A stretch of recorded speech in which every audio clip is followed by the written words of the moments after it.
بسم اللہ الرحمن الرحیم۔ محترم ناظرین و سامعین، السلام علیکم ورحمۃ اللہ وبرکاتہ۔ ایسی کون سی 5 عورتیں ہیں کہ جن کو رات کے وقت نیند نہیں آتی؟ حضرت محمد صلی اللہ علیہ وآلہ وسلم کا مبارک ارشاد ہے کہ جو لوگ دوسروں کے لیے برائی سوچتے ہیں اللہ تعالیٰ ان کی نیند ختم کر دیتے ہیں۔ ناظرین، کیا آپ کو رات کو سوتے وقت اکثر کروٹیں بدلنا پڑتی ہیں؟ تو اس کی وجہ جو بھی ہو مگر اس کا نتیجہ جلد موت کی شکل میں بھی نکل سکتا ہے۔ یہ بات برطانیہ میں ہونے والی ایک طبی تحقیق میں سامنے آئی ہے۔ ناظرین، آئیے اب بات کرتے ہیں ان عورتوں کے بارے میں جن کو رات کے وقت نیند نہیں آتی۔ حضرت محمد صلی اللہ علیہ وآلہ وسلم نے فرمایا 5 عورتوں کو نیند نہیں آتی۔ نمبر 1، جو کسی کے قتل کا ارادہ کرتی ہوں۔ قرآن پاک میں ارشاد ہے، اور جو شخص کسی مسلمان کو جان بوجھ کر قتل کرے گا تو اس کی سزا جہنم ہے جس میں وہ ہمیشہ رہے گا، اور اللہ اس پر غضب نازل کرے گا اور لعنت بھیجے گا، اور اللہ نے اس کے لیے بڑا عذاب تیار کر رکھا ہے۔ اسی وجہ سے ہم نے بنی اسرائیل کو یہ پیغام لکھ دیا تھا کہ جو کوئی کسی کو قتل کرے جبکہ یہ قتل نہ کسی اور جان کا بدلہ لینے کے لیے ہو تو یہ ایسا ہے جیسے اس نے تمام انسانوں کو قتل کر دیا، اور جو شخص کسی کی جان بچا لے تو یہ ایسا ہے جیسے اس نے تمام انسانوں کی جان بچا لی۔ مطلب یہ ہے کہ ایک شخص کے خلاف قتل کا یہ جرم پوری انسانیت کے خلاف جرم ہے، کیونکہ کوئی شخص قتل ناحق کا تسلیم اسی وقت کرتا ہے جب اس کے دل سے انسان کی حرمت کا احساس مٹ جائے۔ ایسی صورت میں اگر اس کے مفاد کا تقاضا ہوگا تو وہ کسی اور کو بھی قتل کرنے سے دریغ نہیں کرے گا، اور اسی طرح پوری انسانیت اس کی مجرمانہ ذہنیت کی ضد میں رہے گی۔ حضرت امام حسین رضی اللہ تعالی عنہ نے فرمایا، خون ناحق حرام اور اللہ کے غضب کو ابھارنے والا کام ہے۔ عبداللہ بن مسعود رضی اللہ تعالی عنہ سے مروی ہے کہ رسول صلی اللہ علیہ وآلہ وسلم نے فرمایا، قیامت کے دن سب سے پہلے خون کا فیصلہ کیا جائے گا۔ نمبر 2، جس کے پاس مال و دولت ہو اور اسے کسی پر بھروسہ نہ ہو۔ ناظرین، اکثر عورتوں میں یہ بخیل پن پایا جاتا ہے کہ وہ یا تو ہر کسی پر بھروسہ کر لیتی ہیں اور بے وقوف بن جاتی ہیں، لیکن جب اسے کہیں پر بھروسہ کرنا پڑے تو وہاں بھی اپنی بے وقوفی دکھاتے ہوئے ناسمجھی کا مظاہرہ کر جاتی ہیں، جو اسے بہت نقصان پہنچا جاتا ہے۔ ناظرین، مرد ہو یا عورت، تاریخ کے ہر دور میں ایک سے بڑھ کر ایک دولت مند کرۂ ارض پر نمودار ہوا ہے، اور گردش ماہوں سال کے بعد مٹی کا ڈھیر بن گیا۔ اس کے باوجود انسان سمجھنے کے لیے تیار ہی نہیں۔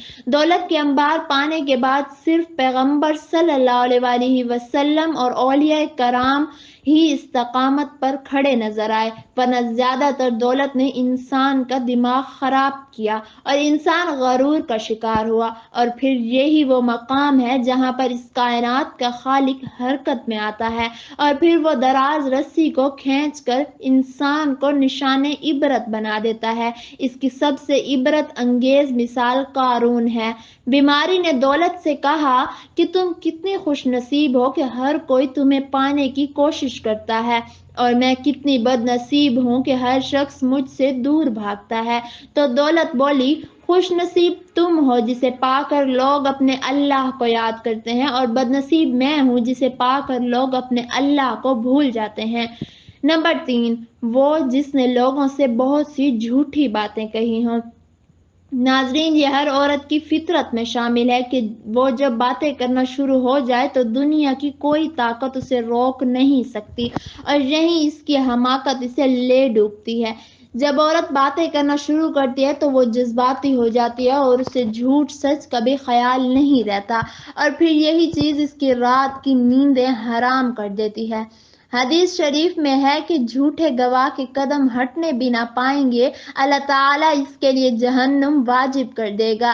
جس نے کسی مسلمان کو ذلیل کرنے کی غرض سے اس پر الزام عائد کیا تو اللہ تعالیٰ جہنم کے پل پر اسے روک لے گا، یہاں تک کہ اپنے کہنے کے مطابق عذاب پالے۔ جو کسی مسلمان پر ایسی چیز کا الزام لگائے جس کے بارے میں وہ خود بھی جانتا نہ ہو تو اللہ تعالیٰ اسے جہنمیوں کے خون اور پیپ جمع ہونے کے مقام میں اس وقت تک رکھے گا جب تک کہ اپنے الزام کے مطابق عذاب نہ پالے۔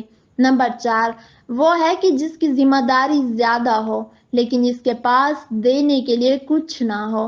کائنات کی تلخ ترین حقیقت بھوک ہے۔ بھوک بڑی بد ذات ہے۔ انسان، چرند پرند اور ہر ذی روح مخلوق اپنی بھوک کے سامنے بے بس ہو جاتے ہیں۔ انسانیت کے ناطے ہم پر فرض ہے کہ ہم اپنے ارد گرد رہنے والے غربا اور مساکین کی مدد کریں، جو اللہ تعالیٰ کے ہاں سب سے زیادہ پسندیدہ عمل ہے۔ ایک حدیث میں ہے کہ آپ صلی اللہ علیہ وآلہ وسلم نے فرمایا، یہ افضل عمل ہے کہ تم اپنے مومن بھائی کو خوشی پہنچاؤ یا اس کا قرض ادا کرو یا اسے کھانا کھلاؤ۔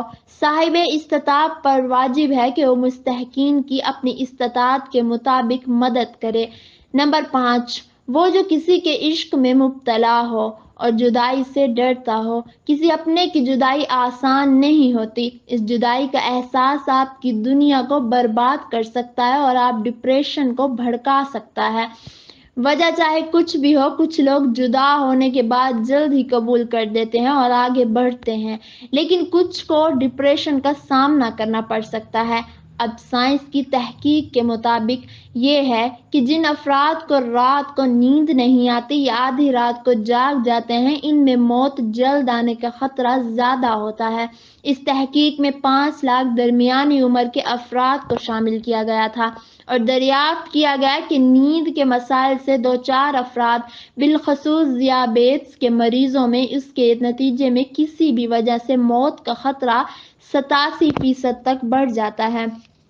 محققین کا کہنا تھا کہ یہ ہم پہلے سے ہی جانتے ہیں کہ نیند کی کمی اور خراب صحت کے درمیان مضبوط تعلق موجود ہے، مگر نئے نتائج چونکا دینے والے ہیں۔ انہوں نے کہا کہ ڈاکٹروں کی نیند کے مسائل کو بہت سنجیدہ لینا چاہیے تاکہ ان میں خطرے کو کم کیا جا سکے۔ ان کا کہنا تھا کہ ذیابیطس سے ویسے ہی مختلف امراض سے موت کا خطرہ 67% تک بڑھ جاتا ہے، مگر ایسے مریضوں کو بے خوابی یا نیند کے دیگر مسائل کا سامنا ہو، ان کے لیے یہ خطرہ 87% تک بڑھ جاتا ہے۔ اس سے قبل 2019 میں کیلیفورنیا یونیورسٹی کی ایک تحقیق میں بتایا گیا تھا کہ محض ایک کو کم سونا بھی ذہنی بے چینی، خوف یا اعصابی خلل کا خطرہ 30% تک بڑھ جاتا ہے۔